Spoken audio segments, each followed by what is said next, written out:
Hello friends, मैं हूं स्वाति पांडे और आज हम लोग देखने वाले हैं कक्षा 6 की जो पाठ्यपुस्तक है सामाजिक एवं राजनीतिक जीवन। और इसके अंतर्गत जो अध्याय 9 है जिसका नाम है शहरी क्षेत्र में आजीविका, तो आज हम लोग इसी को देखने वाले हैं। साथ ही अगर आपको इसका पीडीएफ चाहिए तो आप हमारे टेलीग्राम चैनल से डाउनलोड कर सकते हैं और पढ़ सकते हैं। तो चलिए शुरू करते हैं आज की क्लास को। देखिए, इससे पहले की क्लास में हमने ग्रामीण क्षेत्र में आजीविका के बारे में देखा था कि वहाँ के लोग कौन कौन से काम करते हैं, और इस चैप्टर में हम लोग शहर में लोग कौन कौन से काम करते हैं इसके बारे में जानेंगे। भारत में 5000 से ज़्यादा शहर और 27 महानगर हैं।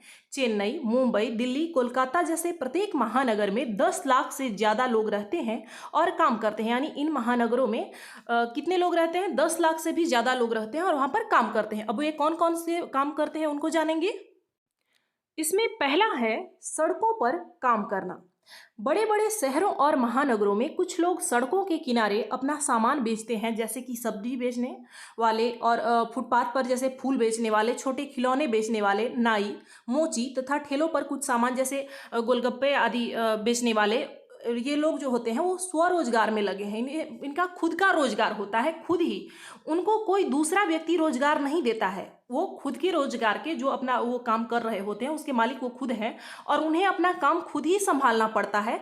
वह खुद योजना बनाते हैं कि माल कहाँ से खरीदना है हमें और कैसे कहाँ पर अपनी दुकान को लगाना है, क्योंकि उनका कोई बड़ा ऐसा तो एक अस्थायी दुकान होता नहीं है कि एक ही जगह पर रहेंगे। वो जगह जगह पर घूम कर बेचते हैं या फिर कहीं खड़े होकर बेचते हैं। तो ये सभी व्यक्ति क्या है, वो स्वरोजगार में लगे हैं और उनका स्वामित्व जो है वो खुद ही है, वो खुद ही अपने रोजगार को संभालते हैं। अहमदाबाद शहर के एक सर्वे में पाया गया कि काम करने वालों में से 12% लोग सड़कों पर काम कर रहे हैं। जैसे शहर में जो भी लोग काम कर रहे हैं उन सबों को मिला दे, अगर हम 100 मान ले तो 100 में से 12 व्यक्ति जो हैं वो सड़कों पर काम कर रहे हैं। तथा बड़े शहरों में इन फुटपाथ पर बेचने वाले लोगों को यातायात और पैदल चलने वाले लोगों के लिए एक रुकावट की तरह देखा जाता है। तथा पुलिस प्रशासन भी इन्हें अपनी दुकानें नहीं लगाने देती हैं और इन व्यक्तियों को अपनी सुरक्षा की कोई सुविधा प्राप्त नहीं होती है। यानी कि जो फुटपाथ पर अपना सामान बेचते हैं उन्हें लोग किस नज़रिए से देखते हैं कि हमें चलने में बाधा हो रही है इनकी वजह से, लेकिन समझना चाहिए उनका भी रोजगार है, उनका भी व्यवसाय है। वो लोग इतने बड़े नहीं होते कि कहीं भी अस्थायी दुकान लगाकर खुद रह सकें और खुद का व्यवसाय कर सकें, तो उनकी परेशानी को भी समझना चाहिए। अगला है बाजार में दुकानें। अभी तक हमने फुटपाथ पर जो सामान बेचते हैं उसको देखा। बड़े बड़े महानगरों में दुकानों की कतार लगी होती है जिसमें ज़्यादातर दुकानें मिठाई, खिलौने, कपड़े, चप्पल, बर्तन, बिजली के सामान मौजूद होते हैं और यह अस्थायी दुकानें होती हैं। यानी फुटपाथ पर जो विक्रेता होते हैं उनकी तरह नहीं होता, अस्थायी होता है। इसका फिक्स्ड जगह होता है, लोग होते हैं, खुद का स्वामित्व होता है और इनमें पैसे भी ज़्यादा लगे होते हैं। आगे दिया गया है बड़ी दुकानों के बारे में। बड़े महानगरों में या शहरों में बड़ी दुकानें मौजूद होती हैं जिन्हें शोरूम कहते हैं। यह बहुत बड़ी दुकानें होती हैं जिसमें हर प्रकार के सामान उपलब्ध होते हैं, लेकिन यह छोटी दुकानें वह फुटपाथ से महंगी होती हैं। यहाँ पर जो सामान होते हैं वो सभी जो फुटपाथ पर जो विक्रेता होते हैं उनसे यह महंगा होता है। इन दुकानों में जो माल आता है यह अलग अलग शहरों जैसे मुंबई, अहमदाबाद, लुधियाना, दिल्ली, गुड़गांव एवं नोएडा जैसे क्षेत्रों से आता है। यहाँ पर जो माल आते हैं वह कहाँ से आते हैं? मुंबई से आता है, अहमदाबाद, लुधियाना, दिल्ली, गुड़गांव, नोएडा जैसे क्षेत्र से आते हैं। यह दुकानें अपने विज्ञापन भी चलाती हैं, यानी ऐड भी आप लोग देखते होंगे, जगह जगह पोस्टर लगे हुए देखते होंगे जो अखबारों, टेलीविजन और रेडियो चैनल में आते हैं। इन बड़ी दुकानों में से कुछ लोग नौकरियां भी करते हैं। इन बड़ी दुकानों में जो, क्योंकि दुकानें अगर बड़ी हैं तो वहाँ ज़्यादा लोगों की ज़रूरत होगी, ज़्यादा लोग काम करेंगे। इन दुकानों में नगर निगम व्यापार करने के लिए लाइसेंस होता है। ये जो दुकानें होती हैं वो ऐसे ही नहीं होती, बल्कि इनके पास नगर निगम जो होता है वो व्यापार करने के लिए लाइसेंस देता है। और इससे पहले जब हम लोग नगर निगम के बारे में पढ़ रहे थे तो हमने जाना था कि नगर निगम जो है इनसे व्यापार का कर लेता है, टैक्स लेता है इसके बदले में। आगे लेबर चौक के बारे में दिया गया है। बड़े शहरों में बहुत सारे अनियमित मजदूर होते हैं जो प्रतिदिन रोजगार के लिए समूहों में खड़े होते हैं, जहां पर लोग उनसे काम के बदले मोल भाव कर सकें। इस स्थान को लेबर चौक के नाम से जाना जाता है। यहाँ पर मिस्त्री, भवन बनाने वाले लेबर, ट्रक से सामान उतारने वाले, टेलीफोन की लाइन, पाइपलाइन की खुदाई करने वाले मजदूर जो होते हैं वो मौजूद रहते हैं। तो क्या है, अनियमित मजदूर क्या है, जिन्हें डेली काम नहीं मिलता, प्रतिदिन रोजगार नहीं मिलता, उनके पास कोई ऐसा काम नहीं है कि वो डेली डेली कर सके।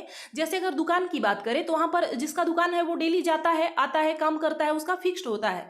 लेकिन इनका अस्थायी काम नहीं होता है, ये अनियमित मजदूर होते हैं। जहाँ भी वो खड़े रहते हैं लेबर चौक पर, वहाँ पर लोग आते हैं और उन्हें अगर कोई काम होता है तो उसके बदले मोल भाव करते हैं कि मैं इतना दे रहा हूँ, इतने में काम करो, ऐसे करो।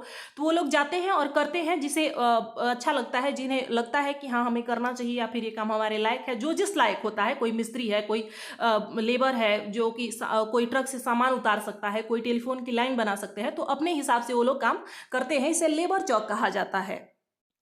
आगे दिया गया है फैक्ट्री के बारे में। यहाँ पर बहुत से मजदूर कार्य करते हैं, क्योंकि फैक्ट्री है तो निसंदेह बहुत सारे लोग कार्य करेंगे।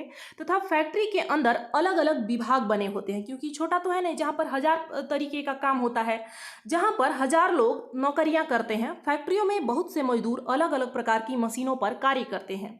इस प्रकार के मजदूरों का वेतन अनियमित मजदूरों से ज़्यादा होती है। यानी अभी इससे पहले जब हमने देखा था कि अनियमित मजदूर जो होते हैं वो लेबर चौक पर खड़े रहते हैं, तो उनसे इनका वेतन ज़्यादा होता है। तथा फैक्ट्रियों में काम करने वाले मजदूर सुबह 9 बजे से रात 10 बजे तक काम को पूरा करते हैं तथा सप्ताह में 6 दिन काम करते हैं। रविवार को भी काम पर जाना पड़ता है। जब अधिक काम होता है तो लोग रविवार को भी, संडे को भी काम पर जाते हैं और अधिक समय तक काम करने के लिए इन मजदूरों को अतिरिक्त वेतन भी मिलता है। यानी जो ओवर टाइम वो करते हैं उसके बदले उन्हें पैसे भी दिए जाते हैं।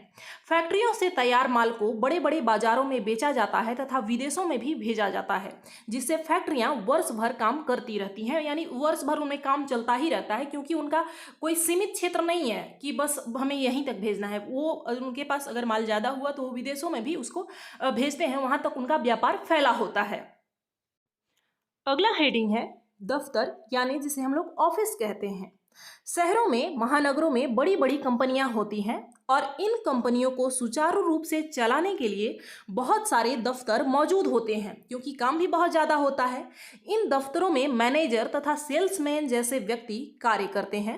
मैनेजर बहुत सारे सेल्समैन को कार्य का निर्देश देता है, यानी उन्हें निर्देश देता है कि क्या करना है, क्या नहीं करना है, तथा निरीक्षण करता है। सेल्समैन का कार्य होता है दुकानदारों से बड़े बड़े ऑर्डर लेते हैं और उनसे भुगतान इकट्ठा करते हैं, यानी उसके बदले में, काम के बदले में जो पैसे होते हैं उनको इकट्ठा करते हैं। इस प्रकार से बड़ी कंपनियां अपने कार्य को नियंत्रित करती हैं। सेल्समैन का कार्य क्या है, वो दुकानदारों से बड़े बड़े ऑर्डर लेते हैं, उनसे भुगतान इकट्ठा करते हैं। वहीं जो मैनेजर होता है वो क्या करता है, सेल्समैन के कार्यों का निरीक्षण करता है, साथ ही उनको निर्देश देता है कि क्या करना है, क्या नहीं करना है। इन दफ्तरों में मैनेजर अस्थायी कर्मचारी होते हैं। अस्थायी कर्मचारी होने के कारण उन्हें निम्नलिखित फायदे होते हैं। यानी जो दफ्तर के, यानी ऑफिस के मैनेजर के बारे में हमने जाना, वो क्या होते हैं, अस्थायी कर्मचारी होते हैं और इसके कारण उन्हें कुछ फायदे भी मिलते हैं। जैसे पहला है बुढ़ापे के लिए बचत, जिसे हम लोग पेंशन कहते हैं। उनकी तनख्वाह यानी कि जो वेतन होता है, सैलरी होता है, उसका एक भाग भविष्य निधि में सरकार के पास डाल दिया जाता है और इस बचत पर ब्याज भी मिलता है। नौकरी से सेवानिवृत्त होने पर, यानी रिटायर जब हो जाते हैं लोग, तो उसके बाद उन्हें यह पैसा मिल जाता है और इसे ही हम लोग पेंशन के नाम से जानते हैं। तो जो अस्थायी कर्मचारी होते हैं उन्हें बुढ़ापे के लिए बचत यानी पेंशन दिया जाता है। अस्थायी कर्मचारियों को एक और फायदा मिलता है, वो है छुट्टियां। इतवार को यानी संडे को और राष्ट्रीय त्योहारों के लिए छुट्टी मिलती है। उनको वार्षिक छुट्टियों के रूप में भी कुछ दिन मिलते हैं। लेकिन जो लोग फुटपाथ पर काम करते हैं या जो दुकान चलाते हैं उनके पास तो ऐसी कोई छुट्टी नहीं होती। जो अनियमित मजदूर हैं उन्हें हर वक्त काम की तलाश रहती है, हर दिन उनका काम होता है, किसी भी दिन छुट्टी नहीं होता है। लेकिन जो अस्थायी कर्मचारी हैं उनके पास संडे को छुट्टी होती है। जो कोई राष्ट्रीय अगर त्यौहार है तो उस दिन भी उन्हें छुट्टी मिलती है। वार्षिक छुट्टी के रूप में भी वर्ष में कुछ दिन उनके निश्चित होते हैं, कितने दिन आप छुट्टी ले सकते हैं। अगला है परिवार के लिए चिकित्सा की सुविधा, यानी जो अस्थायी कर्मचारी होते हैं उनके लिए कंपनी एक सीमा तक कर्मचारी और उनके परिवारजनों के इलाज का खर्चा उठाती है। अगर तबीयत खराब हो जाए तो कर्मचारी को बीमारी के दौरान भी छुट्टी दी जाती है, यानी छुट्टी मिलती है। तो यह भी उनके लिए, अस्थायी कर्मचारियों के लिए फायदा है। आगे दिया गया है, शहर में ऐसे कर्मचारी होते हैं जो दफ्तरों, फैक्ट्रियों और सरकारी विभागों में काम करते हैं, जहां उन्हें नियमित और अस्थायी कर्मचारी की तरह रोजगार मिलता है। वह लगातार उसी दफ्तर या फैक्ट्री में काम पर जाते हैं, यानी डेली उन्हें उसी जगह पे जाना होता है। उनका काम भी तय होता है कि वो क्या करेंगे और उनको हर महीने तनख्वाह मिलती है, यानी वेतन मिलता है। अगर फैक्ट्री में काम कम होता है तो उन्हें भी नियमित रूप से काम करने वाले मजदूरों की तरह निकाला नहीं जाता है और उन्हें रखा जाता है, उन्हें पैसे वगैरह मिलते रहते हैं। तो फ्रेंड्स, इस चैप्टर में बस इतना ही था। मिलते हैं हम लोग अगली क्लास में। धन्यवाद।